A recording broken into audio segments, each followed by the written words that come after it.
toquen desde el primer versículo prácticamente hasta el último un solo tema, ¿verdad? Y lo vayan desarrollando progresivamente, como por ejemplo el caso de 1 Corintios 13, que es un capítulo que habla fundamentalmente del amor, y en cada versículo te va dando una información, un dato interesante acerca del tema del amor, ¿verdad? Sus características, sus aplicaciones, etc. Tenemos, por ejemplo, el capítulo 12 de la carta de Pablo a los Romanos. Es un capítulo que habla acerca de los dones del Espíritu Santo y que lo mezcla con los deberes de los cristianos, de los hijos de Dios. El capítulo 8 de la carta de Pablo a los Romanos, viviendo en el Espíritu, ¿verdad? ¿Qué significa eso de vivir en el Espíritu? ¿En qué consiste? Y Pablo revela cosas extraordinarias, como por ejemplo hoy dice que el Espíritu que entró en el cuerpo muerto de Cristo al tercer día y lo resucitó de la tumba, es el mismo Espíritu que ahora mora en el corazón de los hijos y de las hijas de Dios. Esto es tremendo. Esto es tremendo. Jesús estuvo literalmente muerto. No es que se desmayó, como algunos dijeron. No es que robaron el cuerpo, como dijeron también algunos en su época. Jesús literalmente murió. Si hubiera ido un médico y hubiera estado en aquel lugar, hubiera dicho, este hombre está muerto. No hay latido, no hay riego sanguíneo, no hay nada, está muerto. Pero dice la Biblia que al tercer día, el Espíritu de Dios, ese Espíritu que él dijo, Padre, en tus manos encomiendo mi Espíritu, ¿verdad? Entró en él nuevamente con tal poder y con tal autoridad que lo levantó de la tumba al tercer día victoriosamente para no morir nunca más. Y ese mismo Espíritu es el que el Señor le dice a sus discípulos, no os dejaré huérfanos. Rogaré al Padre para que os envíe al Consolador, al Espíritu Santo, para que esté con vosotros para siempre. ¿Cuántos dicen amén? Amén. Él tomará de lo mío y os lo hará saber. Él os recordará todo lo que yo os he enseñado. Él os guiará a la verdad. Y estará con vosotros siempre, cada día, ¿verdad? Y me glorificará a mí. Y cuando Él venga, dice el Señor, convencerá al mundo de justicia, de pecado y de juicio. Es el mismo Espíritu. Y todo eso lo relata Pablo en el capítulo 8 de la carta a los Romanos. Pero hay otro capítulo que es el que yo quiero leer en esta noche, que es el capítulo de la fe. ¿Cuál es ese capítulo? Ese es Hebreos capítulo 11. Tenía un amigo mío que se convirtió, que el pobrecito no sabía leer muy bien, y un día llega y dice, hermano, vamos a leer la carta a los Hebreos. Sí. Digo, vamos a ver.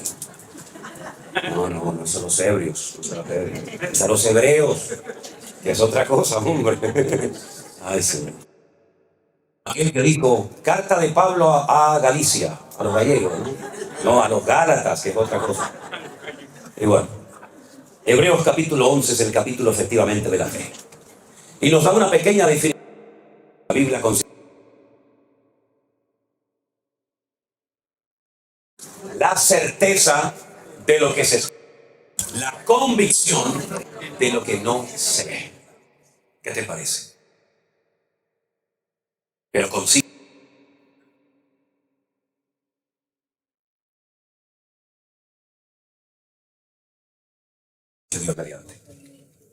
Ahora, si observas, por ejemplo, el tema de la fe, a mí me llama la atención que se presenta desde diferentes puntos de vista, desde diferentes ángulos. Aquí en el iglesia hay varias, bueno, aquí también tenemos una a la derecha que está grabando. Tuviéramos 4 o 5 cámaras. Cuando terminara esta reunión, ¿cuál de todas las cámaras que grabaron la reunión, cuál grabó la verdad? Todas. Lo que pasa es que lo hicieron desde diferentes ángulos. Uno del lado derecho, del lado izquierdo, detrás, delante, etcétera, etcétera. Incluso algunos ponen hasta una cámara arriba, ¿no? Para grabar de arriba para abajo, ¿no? Bueno, la fe en la Biblia es presentada desde diferentes ángulos. Por ejemplo, la Biblia dice que la fe es el medio a través del cual el hombre puede llegar a salvar su alma. Efesios capítulo 2, verso 8 dice, por gracia sois salvos por medio de la fe, y esto no de vosotros, pues es don de Dios. Es decir, que sin fe el hombre no puede invocar el perdón de Dios y ser salvo, ¿verdad? Y pasar de muerte a vida. La fe es el medio para obtener la salvación. Pero cuando Pablo le escribe, por ejemplo, a otros hermanos, a la iglesia de Galacia, él dice que las obras de la carne son, y da una lista, creo que de 19 o 20 manifestaciones diferentes de la carne, del ego. Pero finalmente él llega y dice, más el fruto del Espíritu es amor, gozo, paz, paciencia, benignidad, fe, mansedumbre, templanza. Contra tales cosas no hay ley. Es decir, que no solamente la fe es el medio para obtener la salvación, sino que la fe es parte del fruto del Espíritu Santo que tiene que manifestarse y tiene que notarse en nuestra vida según va pasando el tiempo. Pero es curioso que cuando le escribe a los Corintios, Pablo no utiliza el tema de la fe como el medio para la salvación o como parte del fruto de una de las características de una vida conectada con Dios, sino que él habla de un don. Él habla de 9 dones, pero uno de los que él menciona dice el don de la fe. Y yo pongo el siguiente ejemplo. Imagínense los hermanos que se fueron esta mañana a sus respectivos hogares. Bueno, tuvieron que llenar el depósito de su vehículo de gasolina hasta arriba, porque van a viajar muchos kilómetros y van a hacer muchas horas conduciendo. Y no pueden viajar con el depósito en reserva, ¿no? Sino tienen que llenarlo hasta arriba. Y probablemente durante el camino tendrán que volver a llenarlo y soltar el dinero. Ahora, si usted quiere ir de aquí a unas cuantas cuadras, tal vez con la poquita gasolina que usted tiene en este momento en su carro, en su coche, usted puede llegar sin ningún problema. Pero si usted quiere emprender un largo viaje, con esa gasolina usted no va a llegar, se va a quedar tirado en el camino. ¿Hasta dónde tú quieres llegar en tu relación con Dios? Tal vez con la fe que tienes puedes llegar de aquí a la esquina y puedes hacer alguna cosita. Pero si tú quieres adentrarte en una auténtica aventura con Dios, no te va a quedar más remedio que llenar el depósito de fe de tu corazón. Porque con la fe que tienes a lo mejor no llega ni de aquí a la esquina. Ahora vemos en la palabra de Dios que la fe puede crecer, también menguar, y también puede ser contaminada. Pero hablemos de cómo crece la fe, ¿verdad? Porque si la Biblia dice en el versículo 6 que sin fe es imposible agradar a Dios, entonces nos conviene tener mucha fe. ¿No estamos de acuerdo, hermanos? Sin fe es imposible agradar a Dios. Por lo tanto, yo necesito saber cómo puedo tener una buena fe, robusta, firme, madura, para que cuando llegue el momento de la prueba, que llegará, mi fe no me falle y esté en óptimas condiciones. Bueno, analizando la palabra de Dios, uno se da cuenta de que la fe, tarde o temprano, para que crezca, tendrá que ser probada por el fuego, dice Pedro. La fe, aunque es más preciosa que el oro, tendrá que ser probada por el fuego de la prueba. Y entonces ves en la Biblia que prácticamente no hay ni uno de los grandes hombres de Dios que su fe no fue probada en un momento puntual de su vida. Mire, por ejemplo, la vida del patriarca Abraham. Abraham vivía en lo que sería hoy en día aproximadamente Irak, por allí, por el Éufrates, por el Tigris, por Mesopotamia. De repente este hombre recibe un llamado del Dios vivo y verdadero diciéndole que lo deje todo. Tierra, padre, familia, que renuncie a su herencia, porque así ocurría, que lo deje todo y que se adentre al desierto a caminar. Y dice que salió sin saber a dónde iba. Cuando usted salió de su casa, de su ciudad, hace unos días para poder venir a estas reuniones, usted sabía a dónde iba, ¿sí o no? Cuando usted salió esta tarde de su hogar para venir a esta reunión, usted sabía a dónde tenía que ir. Pero si alguien paraba a Abraham por el desierto y le decía, ¿a dónde vas? Abraham no podía dar una respuesta coherente, decía, no lo sé. ¿Cómo puede salir un hombre dejándolo todo atrás y encima no saber a dónde voy? Salió sin saber a dónde iba, dice la palabra. Versículo 8 dice, obedeció para salir al lugar que había de recibir como herencia y salió sin saber a dónde iba. Versículo 9, por la fe habitó como extranjero en la tierra prometida, como en la tierra ajena, morando en tiendas con Isaac y Jacob, coherederos de la misma promesa. Es decir, pasó de una vida de confort, de una vida de estabilidad, con su trabajo, con su familia, etcétera, etcétera, a una vida de nómada. No sé a dónde voy y dejo mi casa, dejo mis patrimonios, dejo todo para vivir en tiendas de campaña, cosa que nunca había hecho. ¿Cuánto tiempo? No lo sabía. ¿A dónde vas? Tampoco lo sabía. Y todo eso lo hizo por fe en el llamado que había recibido de parte de Dios. Porque Dios le había hecho una promesa. Y la promesa consistía en que sería dueño, él y su descendencia, de todo un país. La tierra de Canaán, la tierra de Israel. Y dice aquí, porque además de todo eso, esperaba la ciudad que tiene fundamentos, cuyo arquitecto y constructor es Dios. Ahora díganme ustedes, ¿qué ciudad ha construido y edificado y diseñado Dios? ¿Dónde está esa ciudad que ha construido Dios? Que la ha diseñado hasta el más mínimo detalle. ¿Dónde está esa ciudad? Porque de esa ciudad no se habla nunca en el Antiguo Testamento. No se habla ni en la ley de Moisés, no se habla ni en los salmos, no se habla en ninguna parte. Pero dice aquí el autor de este capítulo que Abraham salió, número uno, sin saber a dónde iba, agarrado firmemente a una promesa de heredar algún día una tierra. Vete tú a saber dónde estaba esa tierra. Y además, en el fondo, lo que Abraham realmente buscaba era la ciudad cuyo arquitecto y fundador es Dios. ¿Cómo podía saber él que existía esa ciudad? ¿Y dónde estaba esa ciudad? Si el primero en toda la historia de la Biblia que nos relata esa ciudad, cómo es, sus medidas, sus materiales, etcétera, etcétera, hasta su nombre, fue Juan en el libro del Apocalipsis, en el capítulo 21 y 22 del Apocalipsis. Pero dice la Biblia que salió sin saber dónde estaba, pero la buscaba, y dice que la saludó y la vio de lejos. Por eso es el hombre llamado en la Biblia el padre de la fe. Esa ciudad cuyo arquitecto y fundador y diseñador es Dios, es nada más y nada menos que la Nueva Jerusalén. Si quieren saber cómo es, si quieren saber cuáles son sus características, sus medidas, sus materiales, etcétera, lean esta noche antes de dormir el capítulo 21 y 22 de Apocalipsis y te vas a quedar asombrado, porque ahí está la ciudad que Abraham buscaba y dice que la vio.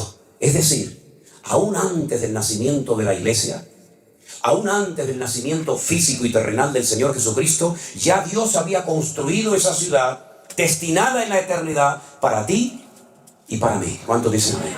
Tremendo. Fíjate que un día,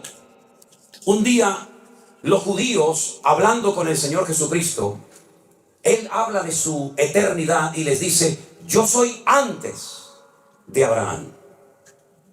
Y le dijeron, ¿cómo vas a ser tú antes de Abraham si no tienes ni 40 años? Por poner una cifra, ¿no? Si ustedes verdaderamente fueran hijos de Abraham, como le dijo el Señor a los judíos, creerían en mí, porque Él vio mis días y se gozó. Es increíble, ¿verdad? Cómo parece que estaba ya todo escrito y planificado desde antes de la fundación del mundo. Ya la Nueva Jerusalén existía antes de la creación de Adán y Eva. Ya el Señor Jesucristo sabía que moriría algún día en una cruz y aún no había sido creado Adán y Eva ni el jardín del Edén. Luego ya Dios lo que hace en su palabra es relatarnos lo que para Él ya es pasado, pero que todavía para nosotros sigue siendo un misterio y sigue siendo futuro. Por eso es muy interesante ver cómo Dios relata las cosas del futuro, que cuando te las cuenta, las lees y parecen como que ya han sucedido en el pasado lejano y distante. Cuando le dice aquel anciano a Juan en la isla de Patmos, Juan, estas multitudes que no se pueden contar, con ropas blancas, de todas las naciones, pueblos, tribus y lenguas, ¿quiénes son esta gente? ¿De dónde han salido? ¿De dónde vienen? Y Juan en aquel momento llora y le dice, yo no lo sé, Señor. Yo no sé quién es esta gente. Yo no sé de dónde han salido. Y la respuesta celestial fue, estos son los que ya han salido de la gran tribulación y no han manchado sus vestiduras, sino que se han mantenido santos y puros para el Cordero de Dios. Ya han salido de la gran tribulación y la gran tribulación aún todavía no ha empezado. Pero el Señor te lo cuenta en futuro, lo que todavía no había, en pasado, lo que todavía no ha ocurrido. Porque ¿qué es lo que será? Dice la Biblia, lo mismo que fue. Por lo tanto, qué interesante es ver cómo Dios, me permite la expresión, Él ya vio toda la película. ¿No les ha pasado a ustedes que ya han visto, por ejemplo, ahora Cristina está viendo una serie, Fauda, que yo la he visto en internet, en Netflix, y yo ya la he visto toda, ya va por la primera temporada, y yo ya voy por la cuarta. Y cuando yo la estoy viendo, y yo le digo, cuidado con este que es malo, ¿eh? Eso le enfada muchísimo a Miriam. Yo entro en la habitación y digo, ay, pero este chico la va a matar a la chica. Pero papá, por favor, pero no me cuentes la película. El Señor ya nos contó en la Biblia la película. El Señor ya nos contó la película. Él sabe cómo va a terminar todo. Por eso no tenemos que tener miedo. Mira, el mejor antídoto para la depresión, el mejor antídoto para la tristeza, ¿sabes cuál es? El libro del Apocalipsis. Ay, pero ahí me da miedo. No, a mí todo lo contrario, a mí me anima un montón el Apocalipsis, porque veo al diablo derrotado, porque veo el cielo y la tierra nueva, porque veo la venida del Señor, porque veo el milenio, porque veo el reino milenial del Señor, porque todo termina bien para la honra y la gloria del Señor. Dios nunca pierde, siempre gana todas las batallas. Aleluya. Y eso es la fe, ver las cosas que no son como si ya fuesen. Así que todo eso pasó en la vida de este hombre por la fe, dice la palabra de Dios. Pero dice algo más en el verso, por ejemplo, 4. Por la fe, Abel, ¿saben quién era Abel, verdad? Uno de los hijos de Adán y Eva. Abel ofreció a Dios más excelente sacrificio que Caín, por lo cual alcanzó testimonio de que era justo, dando Dios testimonio de sus ofrendas, y muerto, aún habla por ella. Hay gente que ha muerto, pero sus obras hablan como si estuvieran vivos todavía entre nosotros, ¿verdad? Dios había establecido un nuevo sistema, una nueva forma de acercarse a Dios, porque ya habían pecado, ya habían caído, ya habían sido expulsados del jardín del Edén, pero Dios quería seguir teniendo comunión con el hombre, pero ya no va a ser igual. Ya se acabó eso de línea directa con Dios, ahora son sacrificios de animales. Y alguien me preguntó una vez, ¿y por qué sacrificios de animales? ¿Qué tienen que ver los animales con el pecado del hombre? Bueno, Dios estableció muchas leyes en la naturaleza y muchas leyes en el reino espiritual, y una de ellas dice que sin derramamiento de sangre no hay remisión de pecados. En la sangre está la vida. Es decir, que lo que tenía que suceder es que el hombre tenía que morir derramando su sangre. Pero si moría, ¿cómo iba después a poder vivir y experimentar el gozo de la salvación? Es imposible. Por lo tanto, el animal sustituía al pecador y le recordaba que se comportó como un animal el día que desobedeció y se desconectó de Dios, porque eso es lo que hace el hombre. El ser racional se convierte en irracional cuando peca, cuando miente, cuando roba, cuando mata, etcétera, etcétera. ¿Por qué? Porque se comporta peor que una bestia. Y el pecador, cuando quería acercarse a Dios, tenía que tener un animal, como tú te has comportado como un animal, en vez de como un ser, pues, racional, como yo te creé en un principio. Y vas a tener que poner tus manos sobre la cabeza de ese animal inocente y confesar públicamente tus pecados. Y ese animal simbólicamente va a morir en tu lugar, aunque no te va a perdonar los pecados, pero es para que recuerdes siempre que eres un pecador. Y eso pasó durante siglos y siglos y siglos. Nadie podía acercarse a Dios como nosotros hoy en día, que oramos, pedimos perdón y ya está. No, durante siglos la gente tenía que ir al templo de Jerusalén a presentar sus correspondientes sacrificios. Pero claro, no había un sacrificio que te limpiaba completamente de tus pecados, sino que continuamente tenías que ir. Y otro día, como cuando éramos católicos, no ibas al cura y te confesabas y ya te perdonaba los pecados para toda la vida. ¿Verdad que no? Yo me acuerdo que un día un cura me dio una bofetada, me dio un sopapo un cura una vez, porque como nos obligaban a confesarnos cuando yo estaba en el colegio de curas y era monaguillo, pues me llevaba a confesar antes de poder comulgar. Antes era así. Y cuando iba al cura y le decía de aquello de Ave María Purísima, sin pecado concebida, hijo, cuénteme sus pecados. Y yo, de bromista, le digo, Padre, me confieso de mis pecados y también me confieso de los pecados que voy a hacer cuando salga de misa otra vez. Y salió del confesionario y me dio una bofetada y dice, no, sin vergüenza, no tienes vergüenza. Digo, es que voy a pecar otra vez, es que hay una niña que me gusta mucho y me voy a ir con ella después cuando salga de la misa. ¿Te das cuenta? No hay alguien que te pueda perdonar para siempre los pecados, solamente aquel que dijo, este es el Cordero de Dios que quita el pecado del mundo. A Él sea la gloria y la honra en esta noche. Jesucristo, el Hijo de Dios, aleluya. Él perdona y olvida. La pregunta es, ¿y tú te has perdonado a ti misma? Porque hay gente que Dios ya les perdonó, pero ellos siguen con la matraquilla de que soy pecador y no sé qué. Pero mira, si Dios ya no sabe lo que le estás diciendo, Dios perdona y olvida para siempre. Y nunca más volverá a echarte en cara tus pecados. Si te vienen esos remordimientos de conciencia, si te vienen esos malos recuerdos, no es el Señor, es el diablo que viene a acusarte de lo que Cristo ya te perdonó. Y eres libre completamente en el nombre del Señor, ¿verdad? Y entonces cuando Abel sabía que tenía que ir ante la presencia del Señor con un sacrificio de animales, él fue y lo hizo así, porque eso era lo que Dios había enseñado. Pero su hermano Caín no lo hizo, porque era un desobediente, era un rebelde. ¿Quién le enseñó a Caín a ser desobediente y rebelde? ¿Es que acaso tenemos que darle una clase, un curso intensivo a nuestros hijos para que se porten mal o sean desobedientes? Ya lo llevan dentro. Ya va en el paquete. No tienes que enseñarle a que sea un respondón. Ya lo lleva dentro. No tienes que enseñarle a que sea cualquier otra cosa, porque lo que hay que enseñarle son buenos modales y buenos principios, pero lo malo ya lo llevan dentro. Como dijo aquel, dice, el hombre no es pecador porque peca. No, es al revés. El hombre peca porque es pecador. Y hay algo que nos domina, es algo que nos atrapa, y a menos que tú lleves eso a los pies de Cristo, hay una fuerza interior que aunque digas no lo voy a hacer más, no lo voy a hacer más, lo vuelves a hacer otra vez y otra vez y otra vez. Y aunque pidas perdón, lo vuelves a hacer otra vez. Porque tú no puedes contra esa fuerza tremenda que destruye países enteros, que destruye iglesias, que destruye ministerios, que destruye familia, que destruye a la raza humana, que es el poder del pecado. Es algo real. El poder más destructivo que hay es el poder del pecado. Y si no, mira cómo está el mundo. Lleno de pecado, de desobediencia, de rebeldía, de soberbias por todas partes. Y para eso vino Cristo, para darte un poder más fuerte que el que te dominó durante años.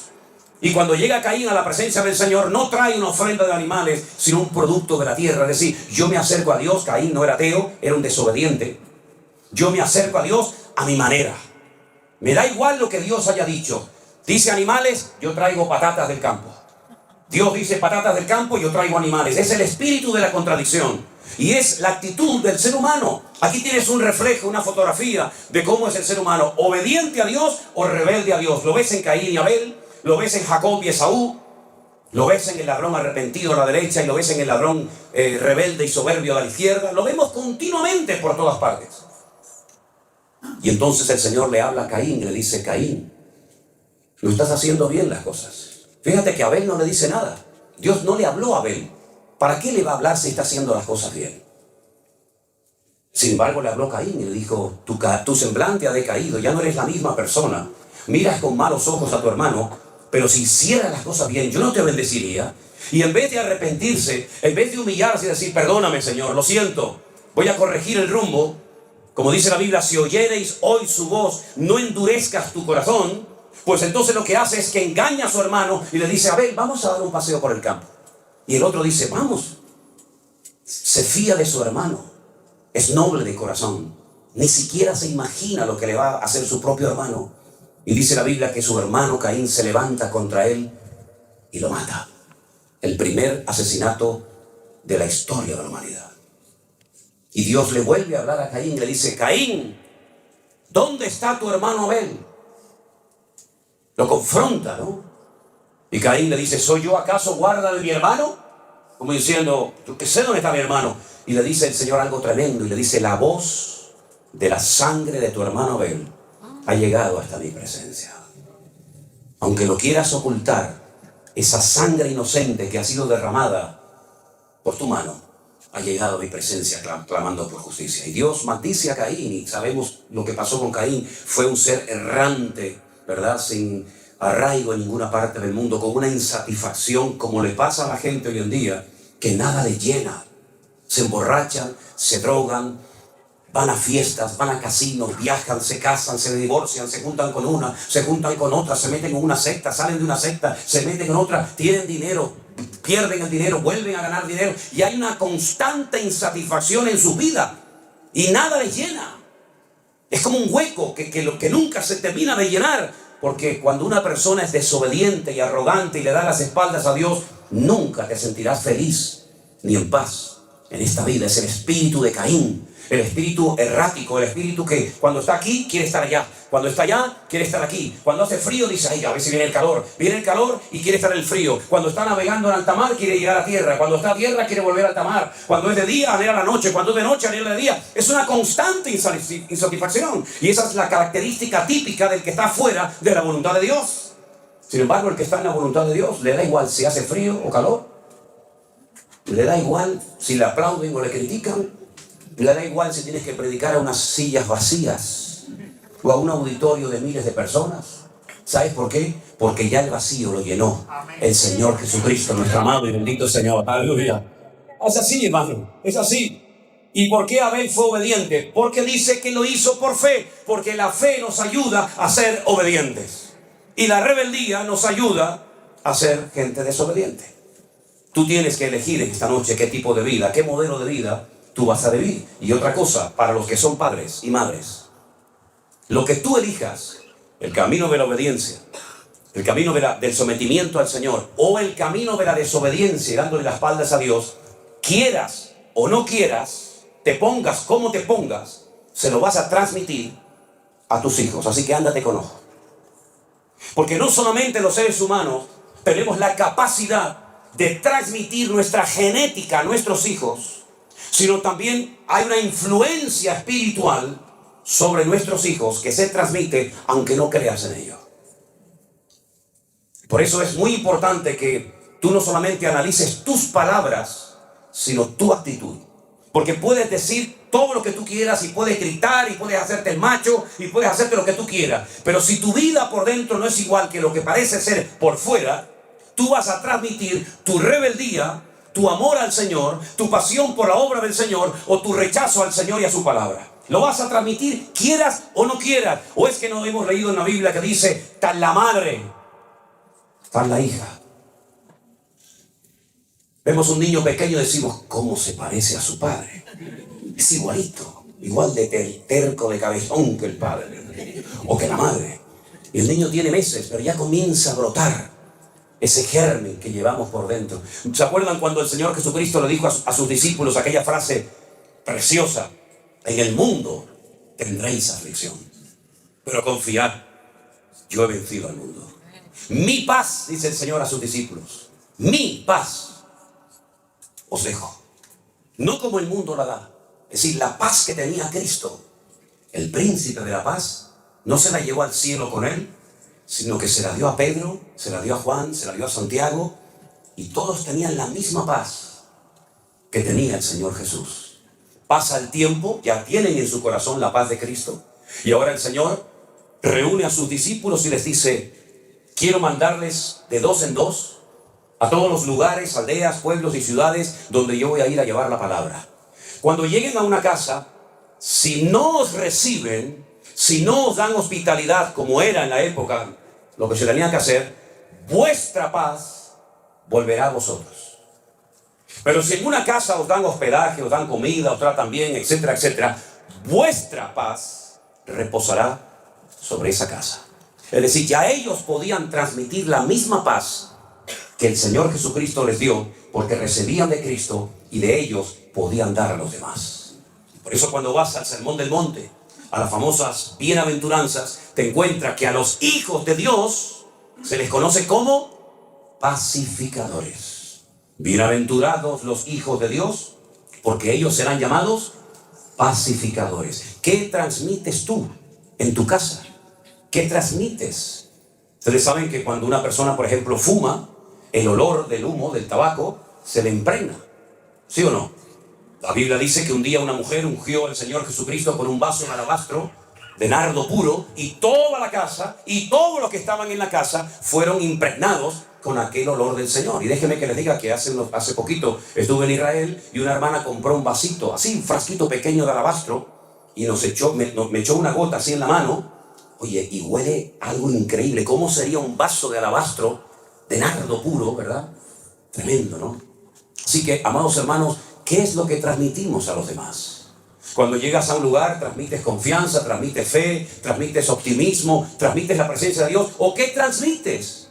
La Biblia dice que el Señor tomó del espíritu de Moisés y se lo puso a los 70 ancianos que iban a dirigir y a llevar el pueblo, la carga del pueblo de Israel, juntamente con él.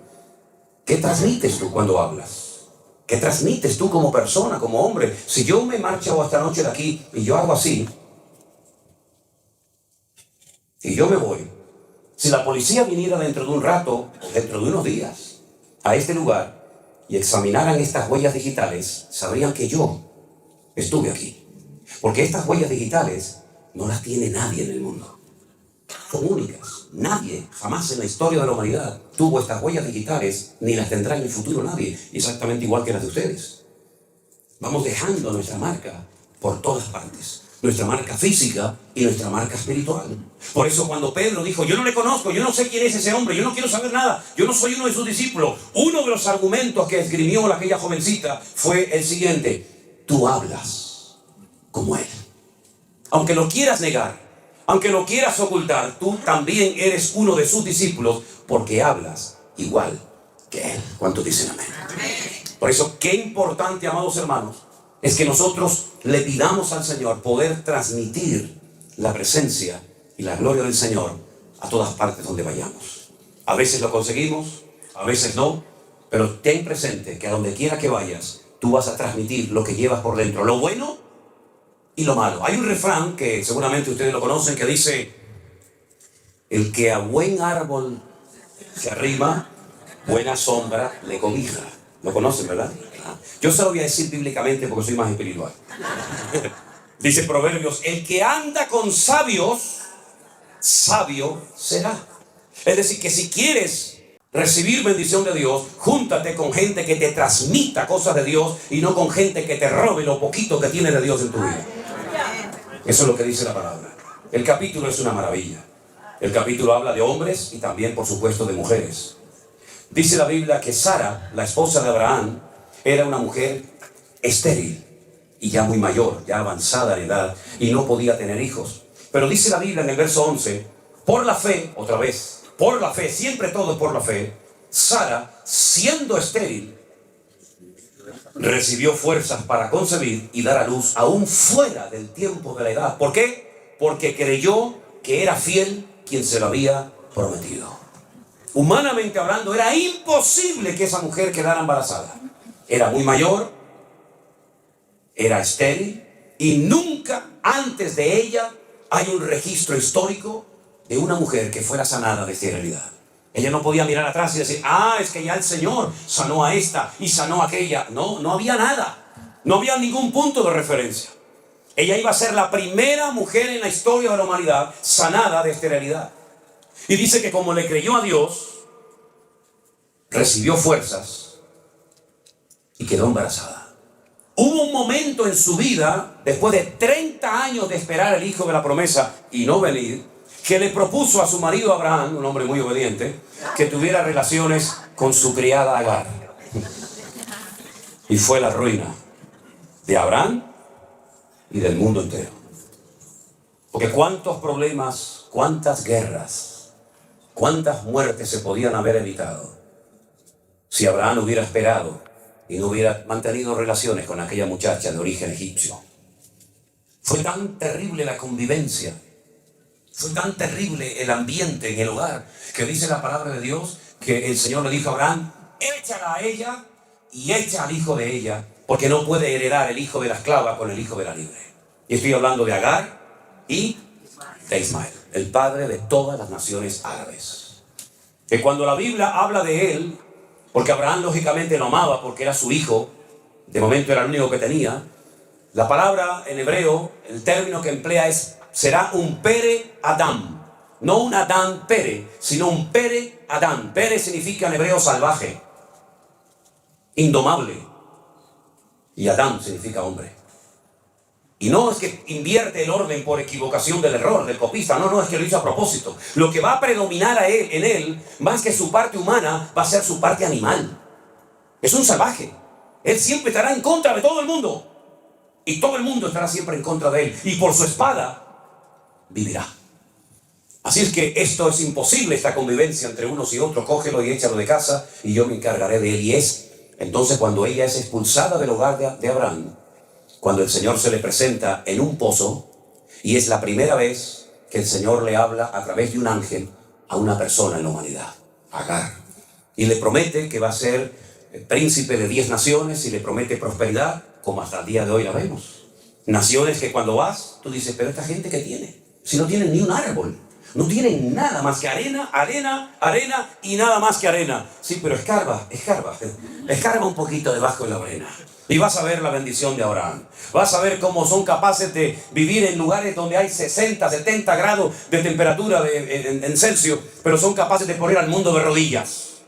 Porque lo que tienen debajo no lo tiene ninguna nación de la tierra. Y curiosamente heredaron una característica de su padre Abraham, como es la hospitalidad. No hay pueblo más hospitalario que las naciones árabes. ¿Qué te parece? Pero dice la palabra de Dios que cuando esta mujer es expulsada del hogar y el Señor le cuida y le protege milagrosamente, es entonces cuando Sara recapacita y se da cuenta que cuando Dios te da una promesa, tienes que aprender a esperar en la promesa de Dios, aunque pase mucho tiempo. Porque Dios, cuando te promete algo, a veces te da una indicación de cuándo vas a ver el cumplimiento de dicha promesa que has recibido. Pero en la inmensa mayoría de los casos, incluso en la Biblia, cuando Dios le da una promesa a alguien, no le dice cómo se va a cumplir o cuándo, sino que da la promesa, lanza la promesa Y entonces entra en juego la fe. Porque por la fe te sostienes en esa promesa y te das cuenta de que es mejor no hacer nada que intentar ayudar a Dios y estropear el plan y el propósito de Dios para tu vida.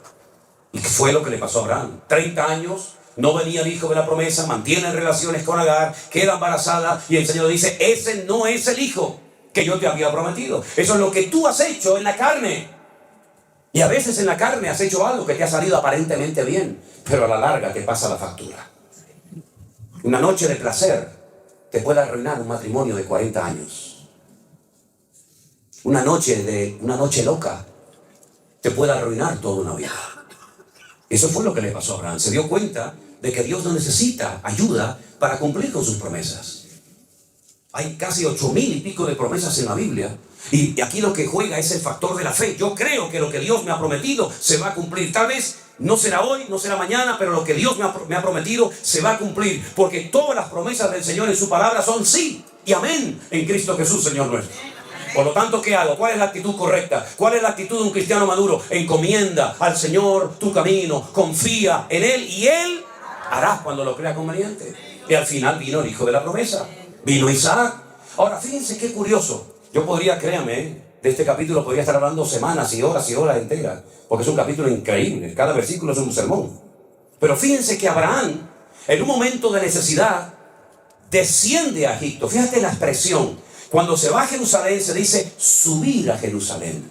Y cuando se va a Egipto se dice descender a Jerusalén. En lo natural y también, como no, en lo espiritual.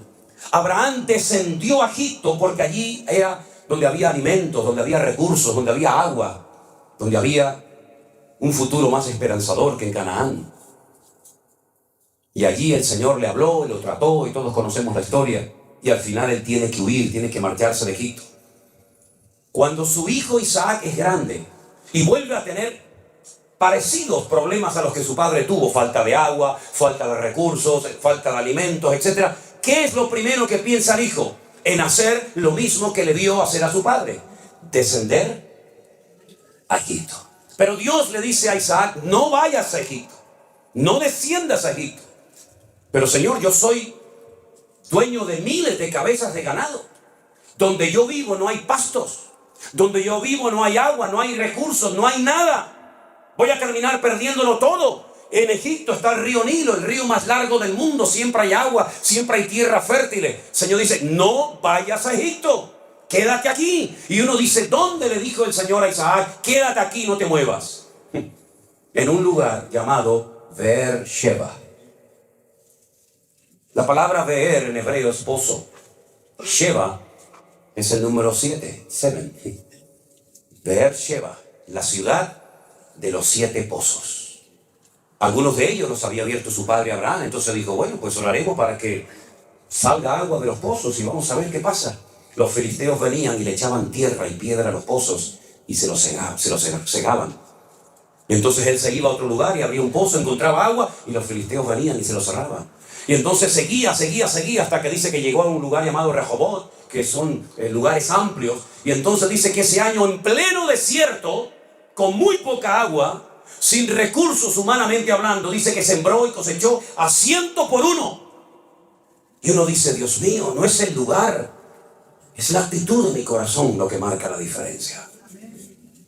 No es América, no es Europa, no es África, no es aquí ni allá. Es mi fe en Dios lo que marca la diferencia. Porque puedes estar en un lugar de prosperidad y de bendición y de trabajo, pero está la bendición de Dios sobre tu corazón. Porque el lugar es lo menos importante, hermano, créame. El lugar es lo de menos. Lo importante es tu corazón y tu fe en el Señor. El rey Salomón, el sabio Salomón, llegó a escribir un día un proverbio y dijo, es mejor un bocado seco y en paz, pero con la bendición de Dios, que casa llena de provisión, donde no está la bendición del Señor. Sé lo que es dormir muchos días, muchas veces en gasolineras dentro de mi coche, porque no tenía ni para pagar una habitación de un hotel o de un hostal. Sé lo que es viajar en barco y llevarme un trocito de pan, mientras los demás iban al comedor a comer. Yo no podía ir, porque no tenía dinero para comprar la comida en el barco.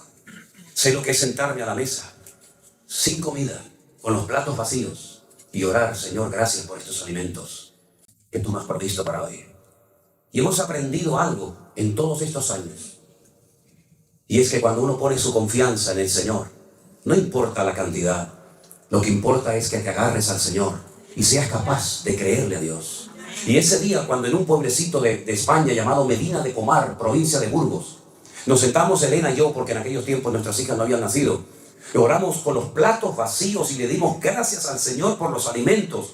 Al ratito, mientras conversábamos, alguien tocó a la puerta de nuestra casa y nos trajo un dinero, sin saber ella nada, porque venía de otro lugar, con una cantidad de dinero que nos sirvió para comprar comida ese día.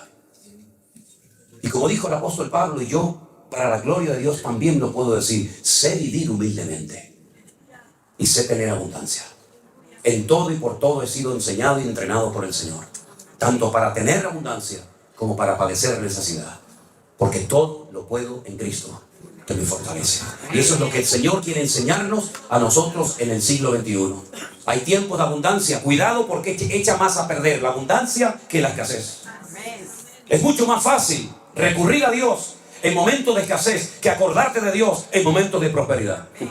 Es más peligrosa la abundancia que la escasez, porque Salomón también dijo: si me das mucho, si me sobra mucho, puede ser que me termine olvidando de ti. Pero si me das poco, puede ser que termine robando y pecando contra ti. Por lo tanto, Señor, manténme de lo necesario para que no peque contra ti, ni en la abundancia ni en la escasez. Eso es una lección que no se lee en un libro, sino viviéndolo cada día en tu vida. Aleluya.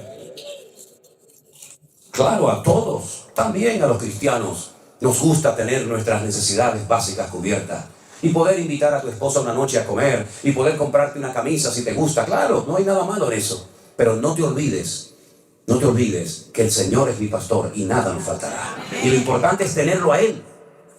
Y lo importante es que cuando Dios te prospere, que espero que te prospere a por 1000, y cuando el Señor te dé abundancia, que seas un buen administrador y no tengas mentalidad de dueño, sino que seas un administrador fiel de los recursos que el Señor, por su misericordia, ha puesto en tus manos. ¿Cuántos dicen amén? Yo quiero terminar en esta noche leyendo los últimos versículos de este precioso capítulo, que podríamos estar horas y horas hablando de él. Hay una mujer mencionada en el versículo 31 que no era judía, era cananea. Su nombre es Rahab. El verso 31 dice: por la fe, otra vez, por la fe, Rahab, la ramera, no pereció juntamente con los desobedientes, habiendo recibido a los espías en paz.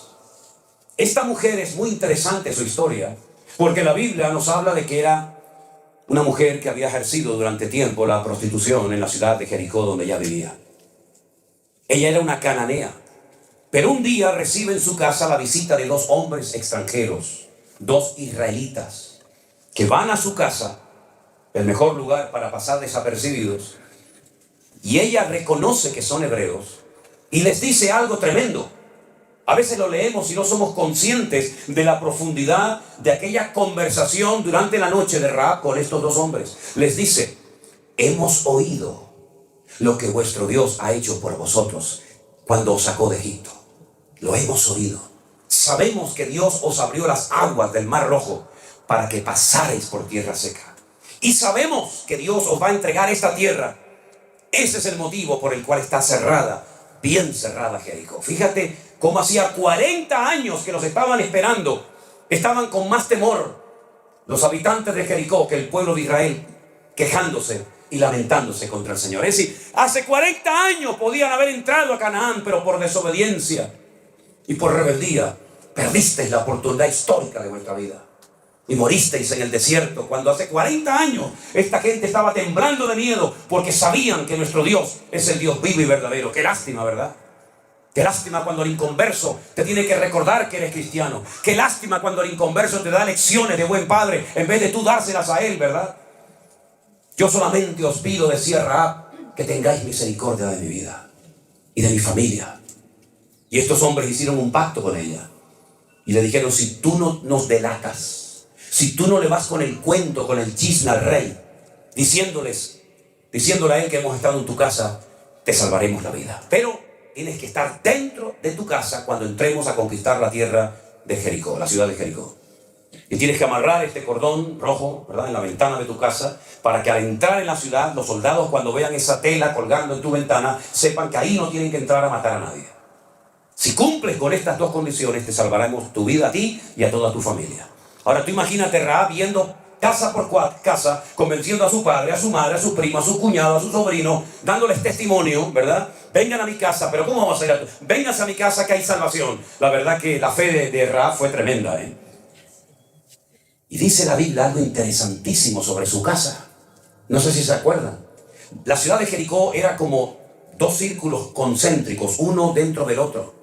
Había una muralla exterior y otra muralla interior, y entre muro y muro dice la Biblia que Rahab había construido su casa. Vivía entre un muro y otro. Quédense con ese detalle. Cuando llega el día de la invasión, de la conquista de Jericó, la Biblia dice que las murallas de Jericó se derrumbaron. Y cuando arqueólogos descubrieron las antiguas murallas de Jericó, llegaron a una conclusión muy interesante. Se dieron cuenta por la posición de las piedras que las murallas no habían caído de una forma normal. No habían caído de adentro hacia afuera, o de afuera hacia adentro se habían derrumbado los muros, sino que cayeron exactamente igual que aquella imagen que tenemos en nuestra mente del día de las Torres Gemelas, cuando se desmoronaron sobre sí mismas, porque fue una obra de Dios. De arriba abajo se desmoronaron aquellas piedras, pero la casa de Rahab, que estaba entre el muro de afuera y el muro de adentro, no se cayó. Se cayó todo a su alrededor, pero su casa permaneció. Y ahí se cumple la promesa que dice: caerán a tu lado 1000 y 10.000 a tu diestra, mas a ti no llegará, por cuanto has puesto tu confianza en el Señor. Fuertes aplausos a nuestro Dios. Eso es lo que hace Dios. Te protege, te cuida de noche y de día.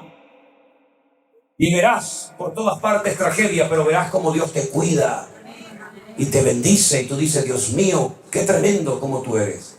Y resulta que esta mujer cananea, que repito, no era del pueblo de Israel, estaba bajo aquella maldición que había lanzado Can. ¿Se acuerdan? Noé, cuando dijo: maldito sea Canaán. ¿Se acuerdan? Cuando lo vieron desnudo. Y él maldijo a alguien que ni siquiera existía en aquel momento.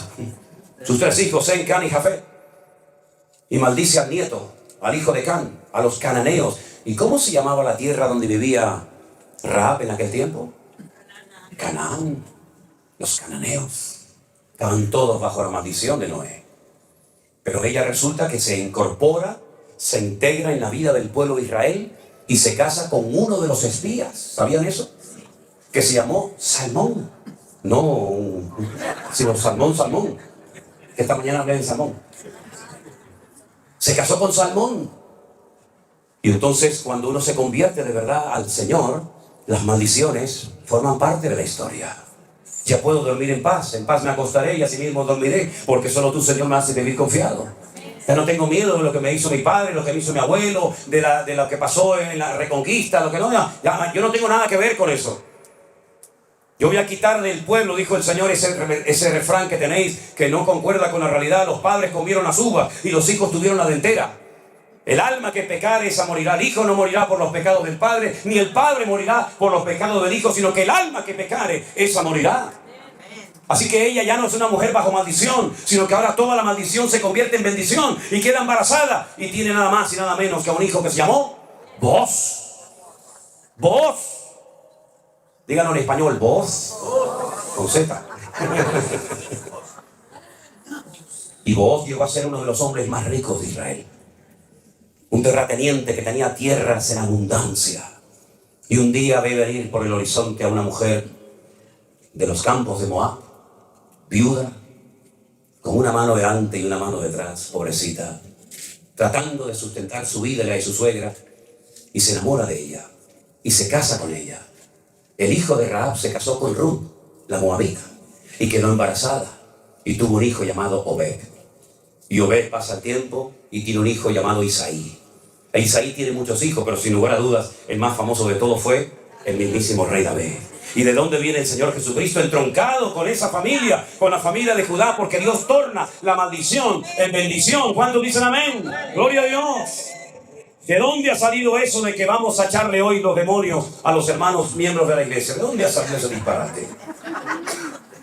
Incluso algunos hasta le dicen, tiene que pagar para que el pastor le bendiga y le saquen los demonios y les rompan las maldiciones generacionales. ¿Saben cuando fui a Santiago de Chile la primera vez? Yo iba a predicar en una iglesia de indígenas ahí en Chile. Y estábamos en una plataforma, un montón de gente, yo estaba entre ellos y me dice el pastor al oído, usted viene de España, ¿verdad? Y le digo, sí, de las Islas Canarias, digo. De España, ¿no? Digo, sí, de España. Dice, pastor, sería muy bueno que usted hoy cuando se suba a la plataforma a predicar le pidiera perdón a la iglesia. Y era la primera vez en mi vida que estaba allí. Digo, ¿hice algo malo? ¿Por qué le tengo que pedir perdón? Dice, porque usted sabe lo que hicieron los españoles en América.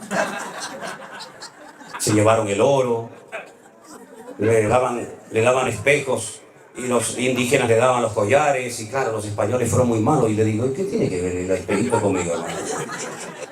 O sea, a mí también el gobierno me saca el oro, ¿qué quiere que me diga? No, pero sería bueno, pastor. Entonces me subo a la plataforma y bueno, por quedar bien con este caballero, le digo, bueno, hermanos, es la primera vez en mi vida que estoy en esta iglesia, fue la última, ya nunca más fui. Quiero pedirles perdón por lo que hicieron mis antepasados españoles en América. Uy, se entró un llanto a la iglesia, empezó todo el mundo a llorar. Y yo digo, uy, ¿pero qué pasó ahora? Y lloraban los indígenas y el cacique lloraba por allí y el otro. Y entonces se sube el más viejo de todos, el más mayor, se sube a la plataforma, me da un abrazo y me dice, pastor, hoy se ha roto un odio en mi corazón contra ustedes. Y yo decía para mí, digo, si el que me tiene que pedir perdón es usted a mí, que me odia a mí, yo no lo he visto a usted a mi vida, amigo. Y tenía esa espina clavada en su corazón, ¿verdad? Hermanos, dice la Biblia, de modo que si alguno está en Cristo, nueva criatura es. Las cosas viejas pasaron, y aquí todo se ha hecho nuevo, aleluya. Y conoceréis la verdad, y la verdad os hará libres. Bueno, si usted quiere pedirle perdón por lo que hicieron sus padres, pues pídele perdón. Pero, hermanos, los pecados son personales. Y tal vez su padre fue un hombre malo, perverso, terrible. Pero si usted es un hijo de Dios, su nombre ahora está escrito en el libro de la vida. Y usted no tiene que tener remordimiento de conciencia de lo que hicieron sus antepasados. Procure, ya que no puede arreglar su pasado, procure no estropear su presente y arruinar su futuro. Cierre sus ojos en esta noche, mi querido hermano. Repito, podríamos disfrutar de este texto horas y horas, porque podríamos hablar de Jacob, de Moisés, de José, de Barak, de Sansón, de Gedeón, de Samuel, de David. Y nos darían las horas y las horas disfrutando de su palabra.